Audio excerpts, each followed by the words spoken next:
Dagoeneko martxan daude Altamira kaleko lan hauek, menditik, hor, atzetik datozen euri urak berbideratzeko. Badakizue, Altamira auzoak baditu ja urte batzuk eta euri ura hauek pasatzen ditu nodia hemendik pasatzen da, etxe hauen azpitik eta Altamira estadioen azpitik bideratzen dira euri urak eta hodi horiek dagoeneko hondatuta daude.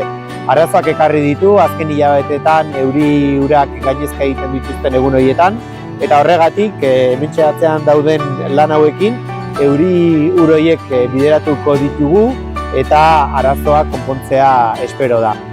Eguberritarako lanak bukatzea espero da kale honetan eta ordurako liberatuko ditugu orain obrak hartu dituen aparkalekoak, baina bien bitartean Zumalakarregi etorbidean aparkaleku provisional batzuk osatu ditugu.